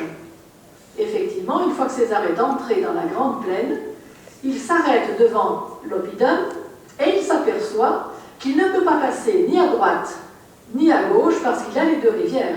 Maintenant, on peut passer parce qu'il y a une route. Mais à l'époque, il n'y a pas de route. Donc, les deux rivières dont Florus dit qu'elles étaient à pic, vous avez vu comment l'Auze et l'Auzin étaient à pic, n'est-ce pas? Là, elles sont vraiment à pic. Et dans des gorges à pic, on ne peut pas faire passer une armée qui compte tout de même entre 60 000 et 72 000 hommes. Et les chariots et les bagages, l'équipement, César est en retraite, il ramène tout avec lui. Donc on ne peut pas faire passer dans des gorges une armée en retraite, c'est matériellement pas possible. Alors donc, une fois qu'il a eu fait son petit croquis, André Berthier s'est dit maintenant, il faut voir comment ça va s'accommoder avec les cartes. Il a donc fait venir, il est en Algérie, donc on ne peut pas dire qu'il connaissait déjà le site, comme on l'a dit 25 fois, qu'il était jurassien. Moi aussi je suis jurassienne, figurez-vous. Alors je suis dauphinoise pur sucre depuis des générations, mais on a réussi à dire que j'étais jurassienne. Monsieur Berthier est né en Seine-et-Oise, donc il n'avait jamais vu le Jura jusqu'au jour où il est allé voir s'il n'y avait pas Alésia dessus, et il était à Constantine quand il a fait sa théorie sur Alésia. Donc il arrive, il débarque si on peut dire, mais comme il était là-bas au musée de Constantine, et aussi disons qu'il surveillait un peu les alentours, le musée de Constantine était un peu une protection contre des éventuelles arrivées d'ennemis qu'on surveillait un peu de près. Bon. Donc, c'était pendant la guerre d'Algérie, inutile de vous le dire. Donc là, il a fait venir de la métropole des quantités de cartes aux 50 millièmes. Il en a tapissé littéralement le plancher de son bureau. Et à partir de là, en chaussettes, il a essayé de voir, en mettant son portrait robot à l'échelle, sur des cartes à l'échelle, comment le portrait robot pouvait se superposer à un site qui devrait être le site idéal. Il a éliminé 300 sites quand même, parce que des collines, ça ne manque pas, des montagnes, ça ne manque pas. Et comme nous disent les Alésiens, des sites avec deux rivières qui entourent une hauteur, ça se trouve partout, même au Japon. Bon, le jour où César aura assiégé Tokyo, qu'on veut bien m'appeler. Mais c'est le genre de réponse qu'on vous donne. Quand on donne un argument sérieux, on vous détourne tout de suite avec une plaisanterie qui fait rire tout le monde, bien sûr, mais qui ne prouve rien non plus. Donc, il a trouvé enfin son site, et c'était Chaux-des-Crotenay, les Escrotenois, très exactement en langage médiéval, et Calmis, c'est le mont Chauve, si vous voulez, c'est-à-dire une colline sans végétation, et c'est ce qui était à l'époque. Et puis, à côté de cela, vous avez les Escrotenois, qui sont des champs dont on a fauché les blés, donc un genre de chaume, si vous voulez. Et donc, c'est là qu'on a placé Alésia de façon prospective. Et puis après, eh bien, il est allé voir, et c'est là qu'il a dit Eureka. Il a dit Eureka, pourquoi? Parce qu'il avait exactement ce qu'il voulait sous les yeux, c'est-à-dire une hauteur très haute, c'est-à-dire une plaine en avant, encadrée par des montagnes, une montagne nord qui était au nord, et deux rivières qui léchaient le flanc de l'oppidum. On ne pouvait pas trouver mieux. Et sur le camp nord, il a trouvé effectivement aussi les résidus qu'on a maintenant vérifiés à l'aide des techniques modernes du lidar, de la géomorphologie, du géoradar, etc., Mais on a exactement trouvé ce qu'il nous fallait. Vous pouvez me passer la suite? Alors voilà le mediocri interiecto spatio, l'espace médiocre entre, c'est la route. Mais de chaque côté, vous avez deux collines qui, si on peut dire, bordent la route, mais la route n'existait pas. À l'époque, c'était la gorge. Donc vous avez bien l'espace médiocre interposé entre la colline et les collines qui forment l'écrin. La suite. Vous avez bien l'oppidum au fond, vous remarquez qu'il est un petit peu plus élevé quand même que la taupinière bourguignonne. Ensuite, vous avez les deux flumina, ça c'est la Seine. Ça ressemble quand même à une rivière de montagne ou à un fleuve. Quand il y a de l'eau, ça déborde. Et là, ces temps-ci, il y a eu beaucoup d'eau, on a pu prendre de belles photos de la Seine. Alors la Seine, S-A-I-N-E, je précise, Seine, séquane, séquana, séquane. La Seine est chez les séquanes, c'est tout à fait normal. Après, alors voilà les chutes de la Lemme, c'est le deuxième des deux rivières, la Lemme qui a des chutes, et là aussi quand ça grossit, ça noie la route, littéralement. Donc pas moyen de faire passer une armée dans un endroit où il n'y a qu'un flumen. Après, alors là, vous avez la plaine encadrée par les collines. Elle a été prise de très haut, cette photo, de 800 mètres de haut, et vous remarquez, alors, cette espèce, je ne sais pas comment ça pourrait être, alors, vous avez une grande allongée verte, et au-dessus, vous avez une colline qui est au nord, précisément, sur laquelle il y a le camp nord. Nous avons donc bien une colline bordée par d'autres collines, et qui fait bien ces 4,5 km. On les a vérifiées au compteur de voiture, au podomètre, à pied, on a tout vérifié, mais on a bien nos 4,5 km, pas 100 mètres de plus. Après, alors là, vous avez une vue qui est prise depuis l'oppidum, cette fois-ci, depuis la colline, qui nous montre le village de Siam, en plein milieu. Siam, c'est la plaine. C'est là que César a élevé ses retranchements. Et là, nous sommes à peu près dans la position qu'avait Vercingétorix au moment où il a regardé ce qui se déroulait dans la plaine. Donc, nous avons une route intéressante, nous avons tous les éléments voulus, nous avons des praerupta, encore une, voilà, vous remarquez que nous sommes très en hauteur quand même ici, hein. Et le camp est en haut, les Gaulois doivent escalader la pente pour arriver au camp nord, que César a fait installer en haut, parce qu'il y avait un point névralgique, il a fait installer un camp, et pour atteindre ce camp, les Gaulois doivent escalader. Alors, à Lys-Sainte-Reine, le camp étant en bas, on ne voit pas ce que les Gaulois peuvent escalader. Là, on le voit, parce que vous avez un petit sentier tout à fait en haut et à droite, mais en bas, c'est plutôt à pic. Hein. Et donc, on comprend très bien qu'il y ait des praerupta. Praerupta, ça veut dire particulièrement escarpés. Là, les praerupta, on les a. Ensuite, le site complémentaire, vous voyez ici, nous avons aussi notre site pour le combat de cavalerie qui est à 15 km très exactement de l'oppidum. Alors, c'est celui qui est à gauche, qui est avec des hachures, je pense. C'est Crotenay, c'est la grande plaine de Crotenay, où là nous avons un aérodrome, donc il a largement la place de livrer un combat de cavalerie. Nous avons une montagne qui empêche César de voir ce qui se passe à l'avant. Nous avons un petit mont sur lequel les cavaliers germains repoussent les guerriers de Vercingétorix. Et nous avons un flumen, c'est l'Ain, derrière lequel Vercingétorix a massé son infanterie. Donc nous avons tous les éléments voulus. Nous avons la distance de 15 km. Et là, à droite, en bas, vous avez donc le triangle qui représente l'oppidum d'Alésia, sur lequel Vercingétorix est venu s'installer. Ensuite, là vous avez la ville qui est d'Alésia, je pense, qui est entourée, vous avez un gros trait noir, par 6 km de remparts cyclopéens. Là où le rempart est resté en place, il fait 10 mètres de haut, plus les couches enfouies. Et là, vous voyez que la route doit traverser l'oppidum. C'est pour cela que cela forme un piège. Quand César est en bas de l'oppidum, comme je vous l'ai dit, il ne peut pas passer ni à droite ni à gauche. Que doit-il faire? Suivre la route. Il a suivi une route celtique jusqu'à présent. Il n'est pas passé à travers les forêts, bien sûr. Il y a une route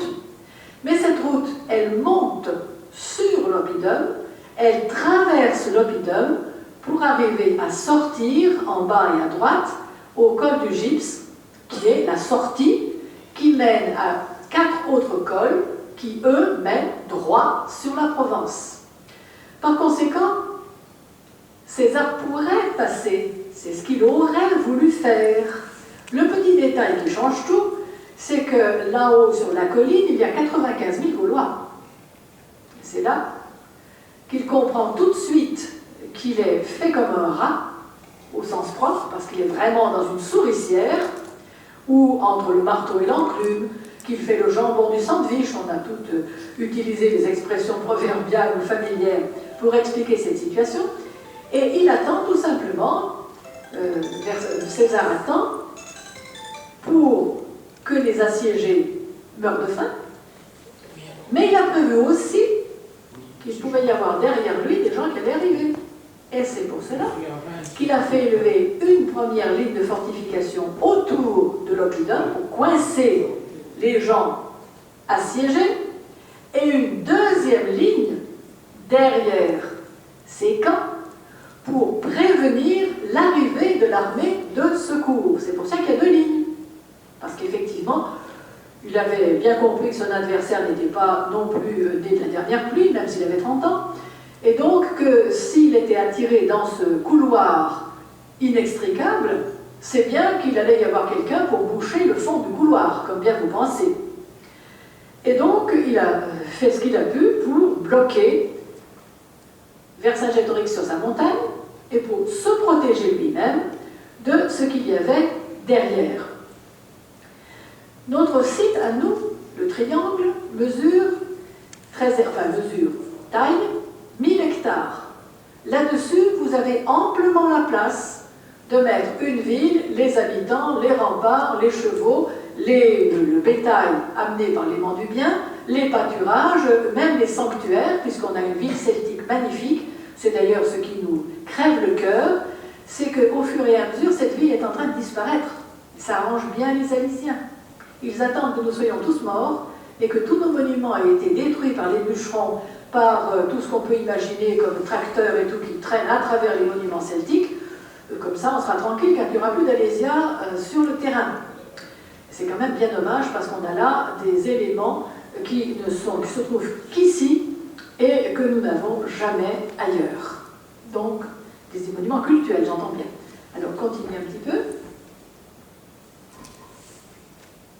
Alors là, ça vous montre la différence de taille entre Alise et la nôtre. Là, ça vous montre la ville, c'est la partie entourée noire que je viens de vous montrer avec la route qui traverse. Par rapport à l'oppidum, c'est le reste du triangle. Et donc, vous voyez que nous avons largement l'espace autour de la ville de mettre tout ce qu'il faut comme accessoire, entre guillemets. Après, là, ça vous montre justement la différence de taille.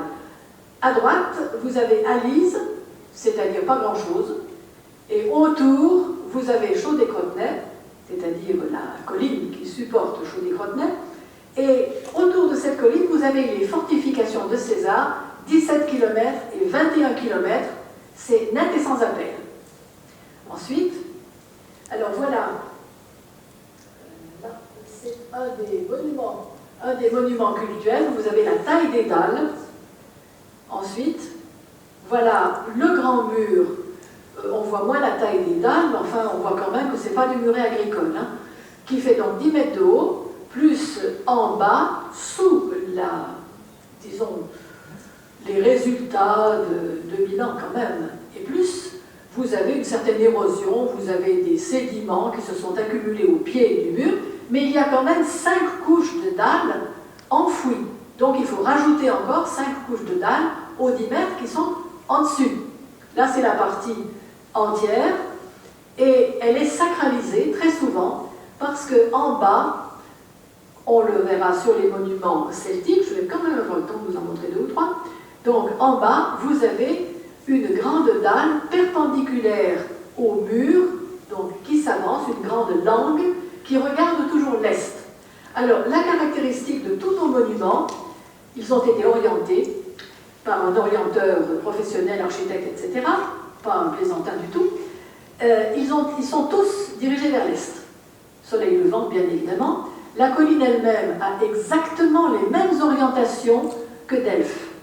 On sait que les Gaulois sont allés jusqu'à Delphes, naturellement, qu'ils l'ont même détruite, mais on sait aussi que les pythagoriciens et les druides étaient en rapport.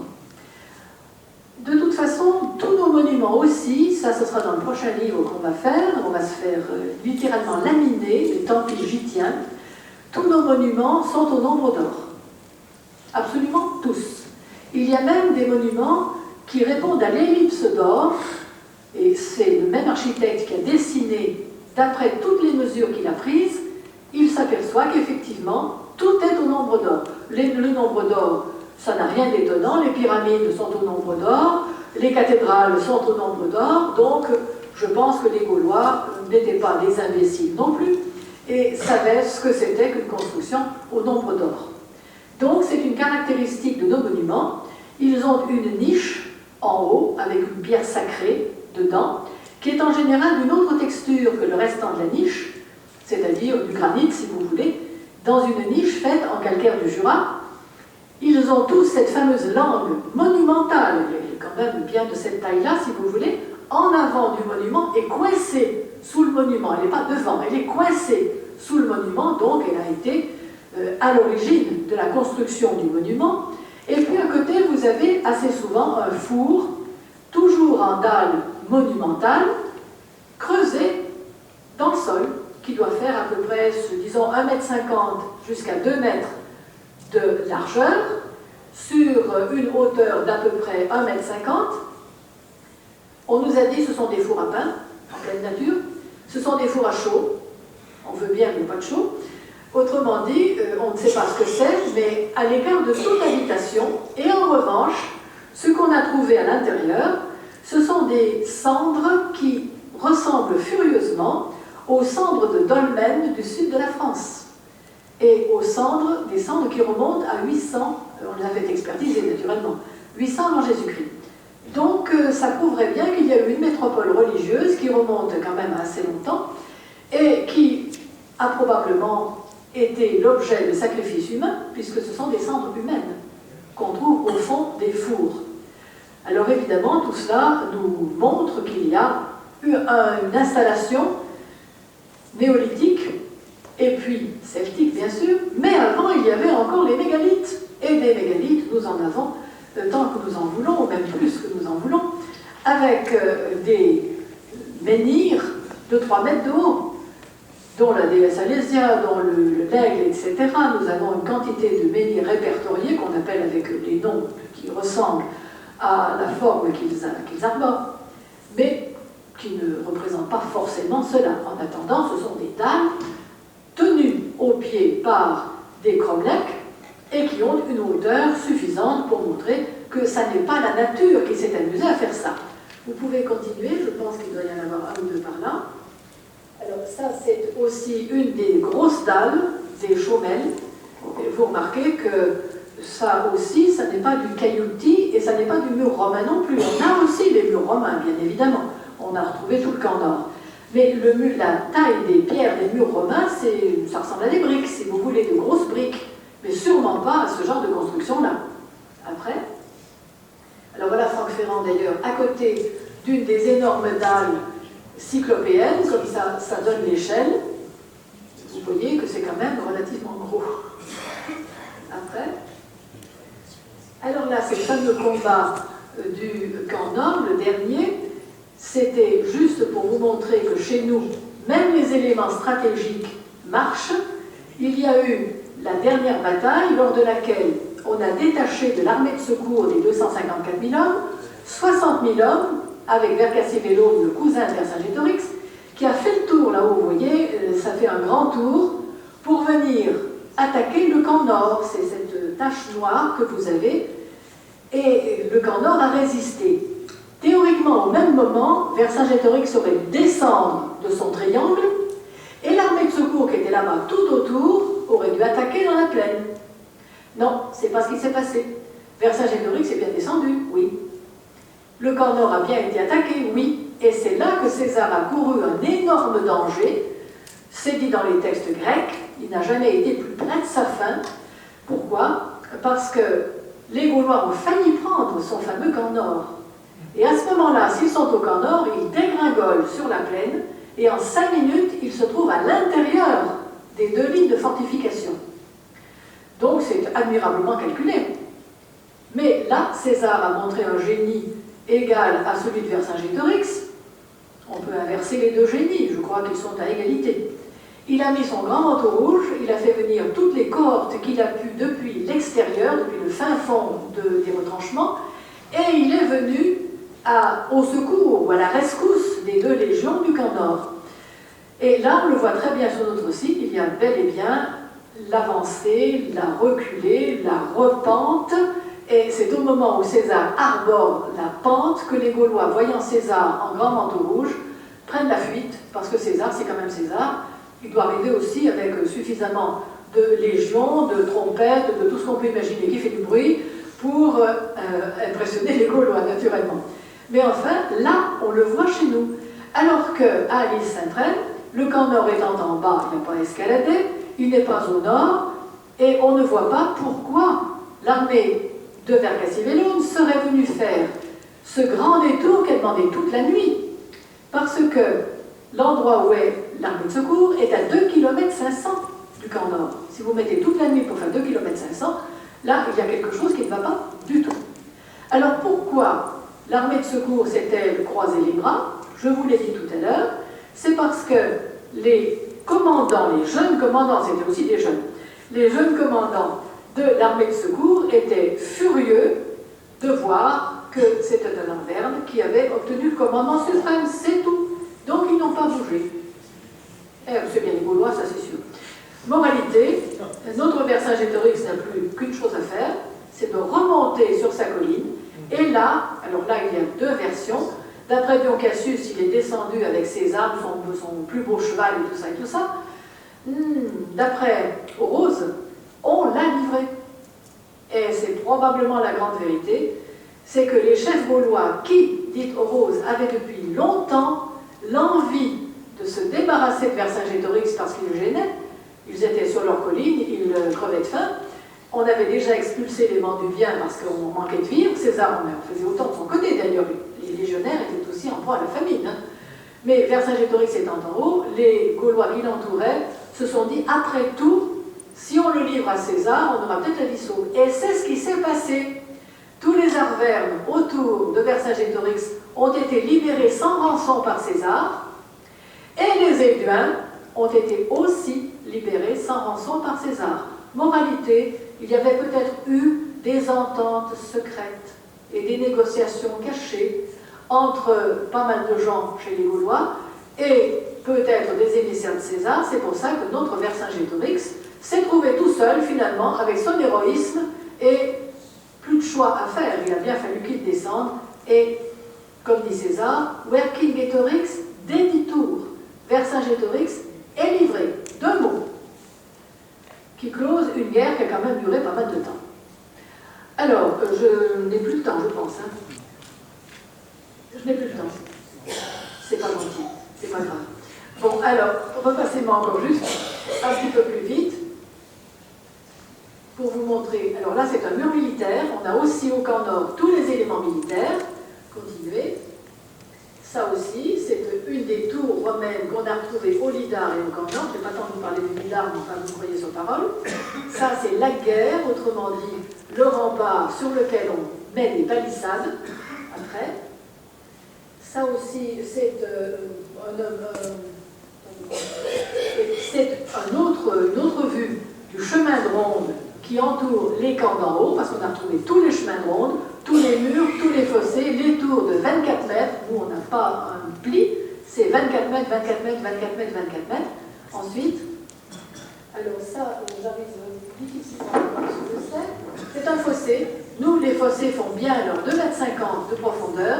Ils font bien les fossés en V, alors qu'à Lise, ce sont des fossés en fond de cul, ce sont des fossés qui n'ont pas la dimension voulue, comme je vous l'ai dit, des fossés de 30 cm quand même, c'est difficile, et des fossés de 10 cm pour retenir des palissades. Si vous réussissez à retenir des palissades, comme on dit souvent, il y a intérêt à ce qu'il ne fasse pas beaucoup de vent. Après, alors voilà les couteaux qu'on a trouvés, les couteaux de combat. Alors chez nous, ça devient des couteaux de cuisine. On a eu des analyses faites par des bourguignons, malheureusement. Et on a conclu que chez nous, c'était des couteaux de cuisine, alors qu'à Alise-Sainte-Reine, on a rigoureusement les mêmes, mais ce sont des couteaux de combat. Après, voilà les flèches qu'on a trouvées. Donc une flèche 7 du haut, avec une virole de bronze qui permet de retenir le bois, et des flèches dessous complètement écrabouillées, ce qui veut dire qu'elles ont servi. Et puis le troisième à partir du haut, c'est un talon de lance qu'on enfonçait dans le sol, donc pour tenir la lance. Et donc nous avons des armes qui sont contemporaines de César, parce qu'on a des modèles, si vous voulez, de ces armes dans d'autres circonstances, d'autres sièges, si vous voulez. Et donc on est à peu près certain que c'est de la bonne époque. On a aussi du bronze, mais le bronze qu'on a trouvé récemment, des haches en bronze qui sont magnifiques, mais elles ont été trouvées sur l'oppidum et à l'endroit où probablement il y avait la ville antique. Donc nous avons tout ce qu'il nous faut, mais comme nous n'avons pas le droit de fouiller, on n'a même pas le droit de les trouver, et ces haches ont été trouvées en surface. Ça, c'est le ciel qui nous bénit, mais malheureusement, on ne peut rien faire puisqu'on n'a pas d'autorisation de fouiller. Ensuite, voilà une clé, là c'est le... on finira là-dessus puisque je n'ai pas le temps. C'est la clé en bronze et fer qui est du 1er siècle avant Jésus-Christ, qui maintenant qu'on sait qu'Alésia est chez nous grosso modo, a été analysée comme du 3e après Jésus-Christ, comme ça arrange tout le monde. En fait, elle est du 1er avant, et vous remarquez qu'elle a une partie bronze, c'est la partie anneau, qui est d'ailleurs très joliment ciselée, et qu'elle a à droite une partie en fer avec ce qu'on appelle un paneton coudé à l'équerre, c'est-à-dire la partie qui tourne dans la serrure, et qui est double avec des dents. Et on a exactement les mêmes à Pompéi, donc on appelle ça la clé du mystère, si vous voulez, mais en attendant, on peut difficilement confondre ça avec une clé médiévale ou avec une clé de bronze préhistorique. D'ailleurs, il n'y avait pas de clé à cette époque-là. Par conséquent, avec cette clé, je pense qu'on a trouvé qu'il y avait de l'archéologie quand même à Chaudet-Crodnet, et à côté de cela, avec les éléments archéologiques dont on dispose, avec les camps qu'on a répertoriés et retrouvés au LIDAR et à la géomorphologie, avec les fossés qu'on vient de trouver la semaine dernière, je pense que là, on a un élément intéressant et un faisceau de preuves aussi fort que celui d'Alise-Sainte-Reine, qu'il faudra débaptiser un de ces jours, mais ça n'est pas de même veille. Voilà.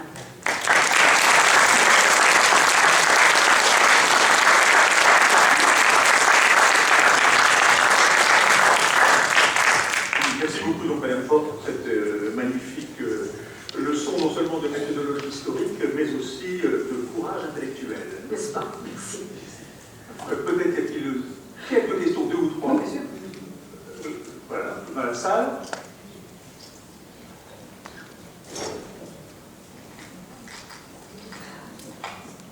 C'est à propos de la nature des matériaux. Nous avions reçu Joseph Davidovitz il y a quelques années au Séché, l'inventeur des géopolymères. Et il a découvert, il est intervenu sur des fouilles en Bosnie, justement sur un chantier de pyramide. Est-ce qu'il y aurait la possibilité de matériaux reconstitués, de pierres reconstituées? Le signe distinctif, notamment, c'est des joints extrêmement fins entre les pierres, ce qui se passe dans les... Mais nous, on n'a pas de joints. C'est toute la Ce pierre sont sèche. juste des pierres posées. C'est toute la pierre sèche. Parce qu'il semblerait que toute cette époque est riche en fabrication de monuments en pierres reconstituées, ce qui permet d'expliquer notamment le gigantisme des constructions. Nous n'avons pas de pierres reconstituées, comme vous dites, puisque c'est le terme. Nous avons des pierres superposées, mais installées de telle façon que c'est suffisamment solide pour ne pas s'écrouler. C'est-à-dire que nous avons des rangées de pierres horizontales de face, et au-dessus, nous avons des rangées de pierres de champ, c'est-à-dire qui s'enfoncent, grosso modo. Donc les unes sont de face, et les autres sont de champ. Et couche après couche, on s'aperçoit qu'effectivement, ça tient parfaitement, mais il n'y a pas de joint du tout. C'est pour ça que c'est disons que c'est une originalité, et comme les monuments cultuels, on n'en a nulle part les équivalents. Là aussi, nos monuments à niches, nos fours enterrés, nos mégalithes à forme humaine, on n'a pas eu le temps de vous montrer la déesse Alésia, comme on dit, qui est un orthostate vraiment à forme humaine, avec l'épaulement, les deux bras, etc. C'est unique, ça. Et c'est pour cela, probablement, qu'on peut situer là la métropole religieuse de toute la Celtique, justement parce qu'on a une aire tout autour de notre Alésia, où il y a ces constructions et ces remparts. Et ailleurs, c'est plus la même chose du tout. Voyez, donc on serait en présence d'un endroit unique. À mon avis, c'était une cité sainte, bien sûr, un peu comme le Vatican, où vous avez des soldats qui ne sont pas des soldats, et là, on n'a nulle part de mention des soldats mandubiens. Mandubiens, c'est les habitants. Hein. Donc, on ne connaît pas de défense et de soldats mandubiens. Pourquoi? Parce que justement, ce devait être une enclave à l'intérieur des Séquanes qui était défendue par les Séquanes, mais qui n'avait pas elle-même de troupes. Ce qui fait que quand on expulse les Mandubiens, on expulse les femmes et les enfants, mais il n'est nulle part question des hommes, vous voyez. Donc c'était vraiment, à mon avis, une cité à part dans tous les sens du mot.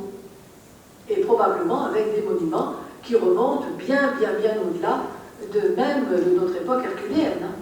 Parce que les mégalithes, c'est bien antérieur à l'époque romulienne. Herculéenne, pardon. Vous avez cité tout à l'heure Alèse, qui n'est pas Alise, bien entendu. Et malheureusement, à Chaude-Cropté, on ne trouve pas de nom. Comment se fait-il qu'une cité aussi importante, et le nom a disparu?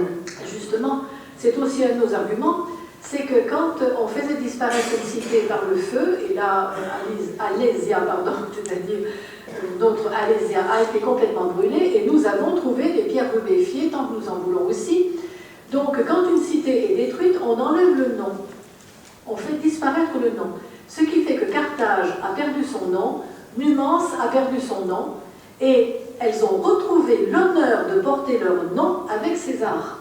Et jusque-là, elles avaient été détruites par Scipion, comme vous le savez, Scipion l'Africain, bien sûr, et on ne savait plus comment elles s'appelaient, parce que le nom est tellement important chez les Romains, nomen numen, comme vous le savez, le nom est tellement important que détruire le nom, c'est déjà détruire les racines, l'essence, tout ce que vous voulez, qui ont composé un personnage, quand c'est un nom humain, ou qui ont composé une ville. Donc, on enlève le nom, et comme ça, on détruit plus radicalement encore la cité, vous voyez.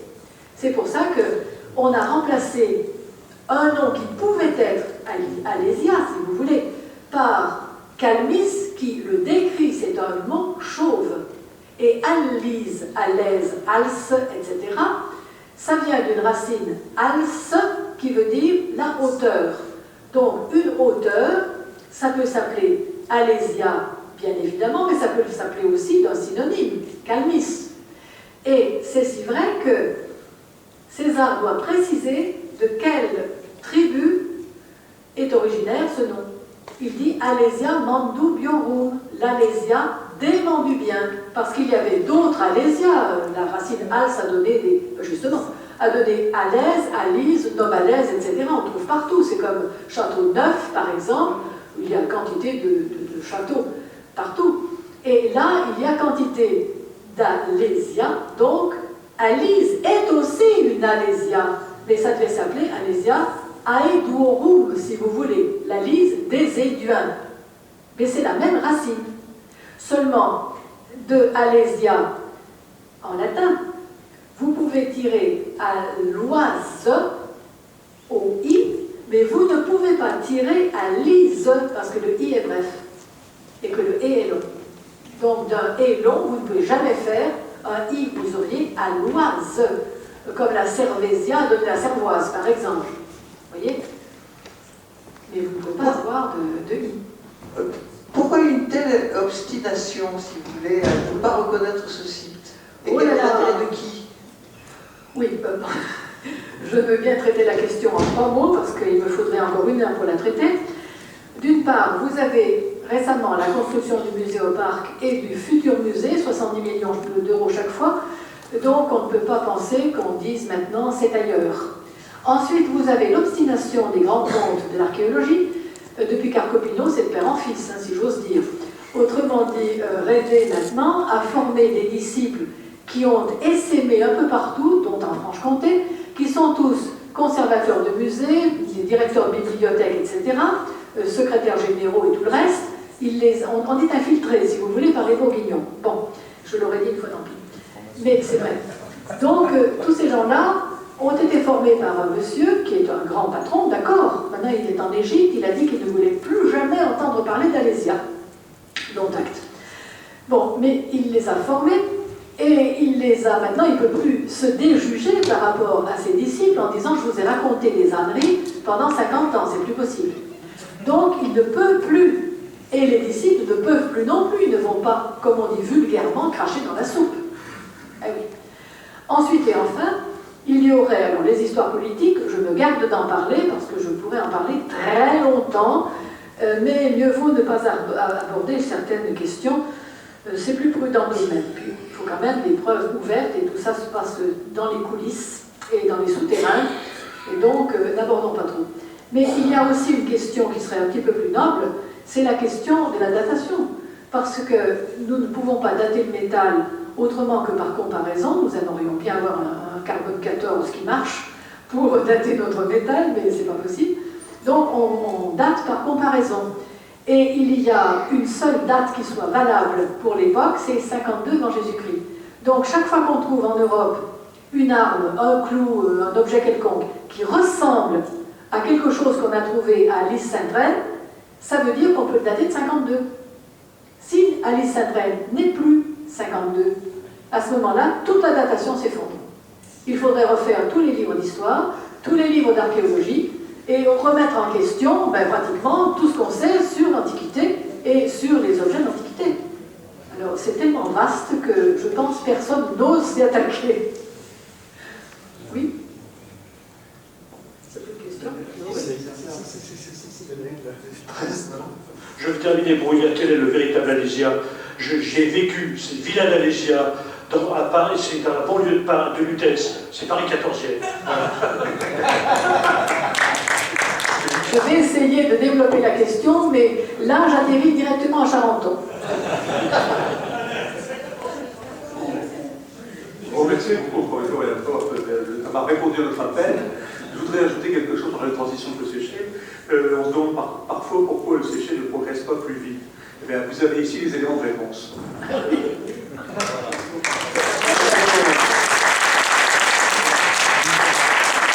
Excusez-moi de vous remettre quelques rituels du Nord. Voilà, oui, je pense que... Merci beaucoup pour tout, madame. Encore bravo.